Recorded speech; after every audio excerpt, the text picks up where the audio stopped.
Part 3. Now, what was I? Yeah, please stop disrespecting our black sisters. Just stop disrespecting our black sisters, man. Just stop it, please, because I had enough of the whole thing. You know, brothers just call it, and I had enough of brothers calling each other the N word. I know what y'all thinking, right? I know what you're saying. Oh well, you know, we can use the N word anytime we want, you know, because it don't harm us. You know, if I say what's up, my hear me say this. If I say what's up, my nigga, that means I'm showing love. No, it doesn't. When you saying what's up, my nigga, that means you're disrespecting me. You're not calling me by my name, which is Andre, and you're not calling me my brother or brother. That's what you call me by my name or brother. Those two. Don't call me the N word, dog. I don't like that. When you say the N word, it made me look past you like, all right, I'm out, yo. Because to be honest, that word is negative. It's not positive about that word. Oh, but rappers use it all the time. I don't give a damn. You just don't see it. And the fact, and another thing, you know what? These rappers, man, they need to stop with the N word. Nas named about to name his album N. Before it was N, it was the nigga. It was gonna be called nigga, honestly. When Nas came out with it back in '07, he was gonna come out with it, but he named it Untitled instead of the N word. Now the reason why he called it Untitled is because Columbia Records, no, Def Jam Records said that the word is too controversial. But Nas said, well, wait, I say it in my rhymes all the time.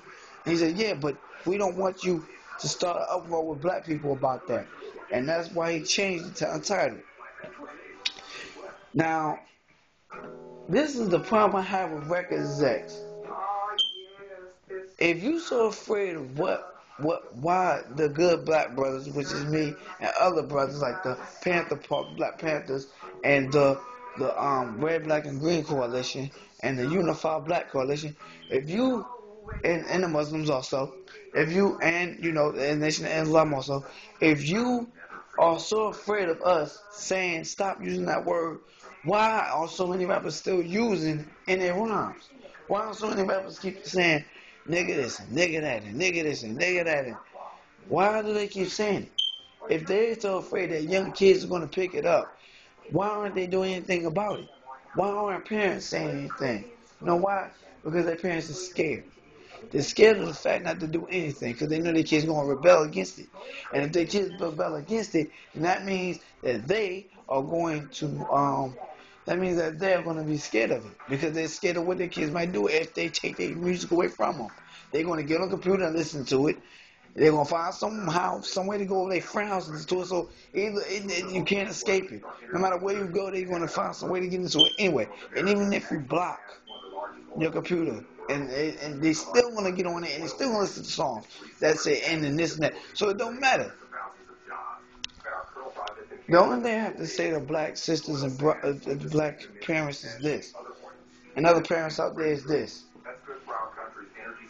You mean to tell me that a white kid that can listen to rock and roll and they curse and they break guitars and things, but but the thing is, and they can go to those rock concerts and they burn things and represent the devil and all that.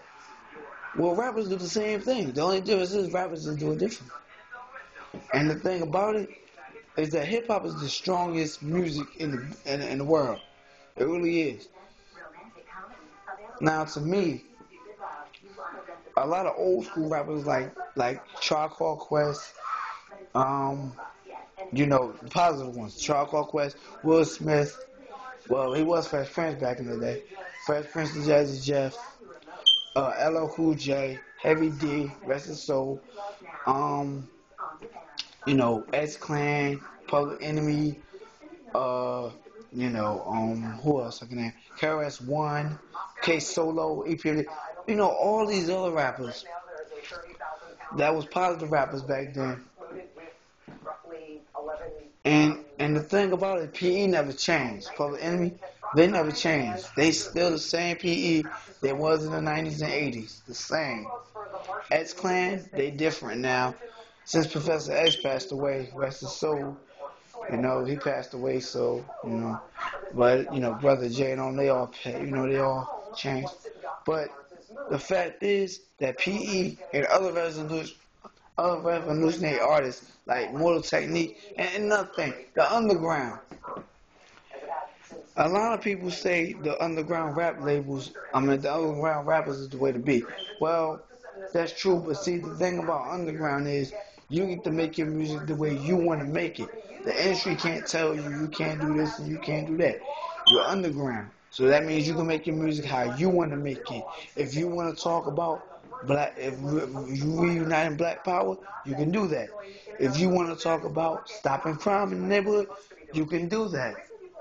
If you want to talk about not disrespecting any black people, you can do that. But the question is, how many people are going to buy your album if you come out with it? Now, a lot of black men out there that's in prison, some of them that learned their lesson, they out right now and they're doing good. Some of them will tell these young kids, don't join the gang, don't do this, don't do that. But guess what? It's up to the kids to listen and learn from that. You see, I watch all these specials. Matter of fact, I was watching a special on YouTube about black men in prison, actually. No, not black men in prison. I'm sorry, no. Black gangs. I'm sorry, black gangs. And it was a former gang member who said, this is where you're going to be if you don't listen to your parents. This is where you're going to be if you don't pay attention to school. This is what's going to happen if you don't follow God and live the right path. And the brother was right.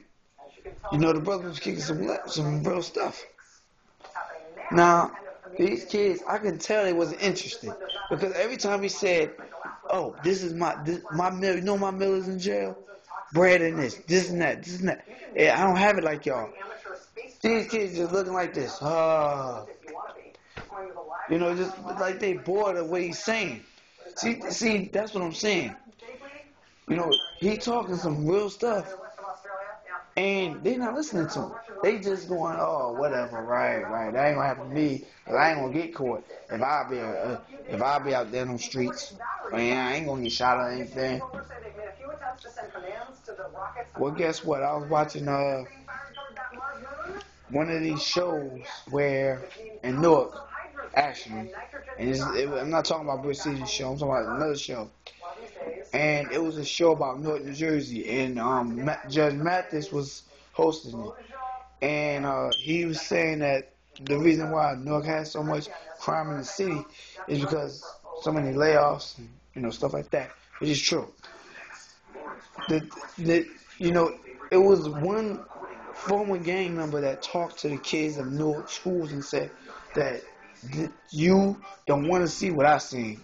He said that my friend, he got stabbed up because he was in the gang that we was in, and and a rival gang came and killed him. They really was looking for me, but they killed him. But somehow, some way, after doing time in jail, I got out and I did good, read books about freedom fighting and all of that, and now I'm doing right. I'm doing good, trying to empower the community, black community. Those kids just looked at him and said, "Oh."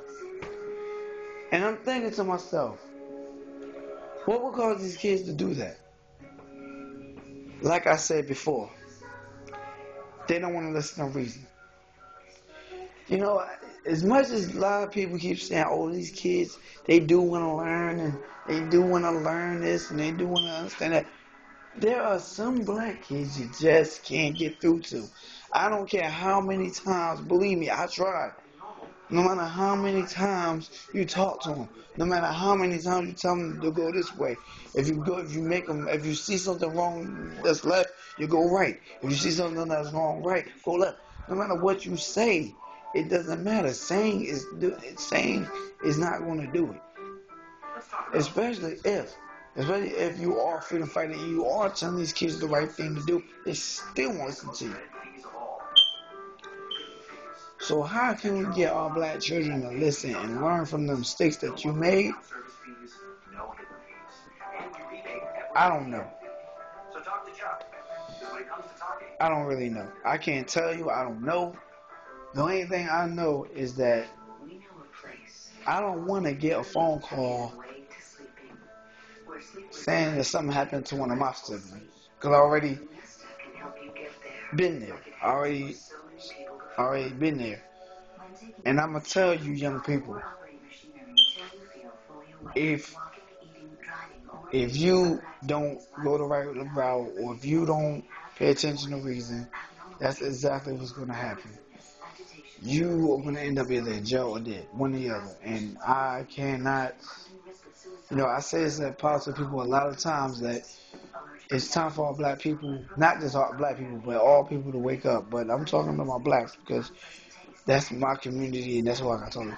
It's time for all black people to wake up and realize that violence is not going to work anymore. Violence is not the answer.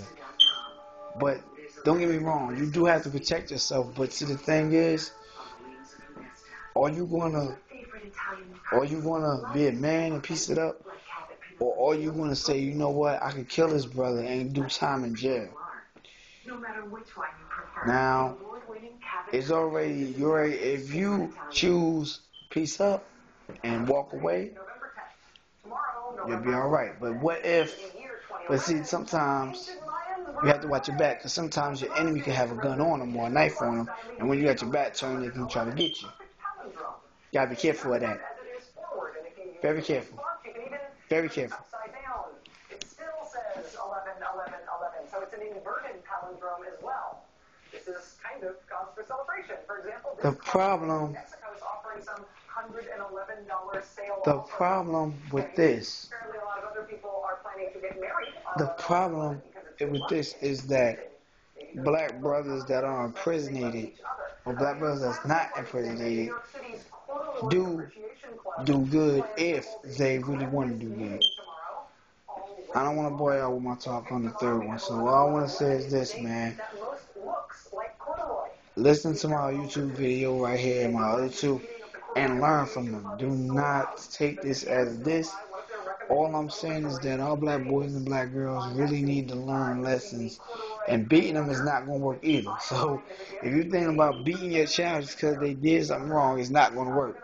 And anyway, you can't beat your child anyway, because now, sir, if you beat your child now, you go to jail. So it's not worth it. So the only thing I'm going to say is that just be the best parent, or the best,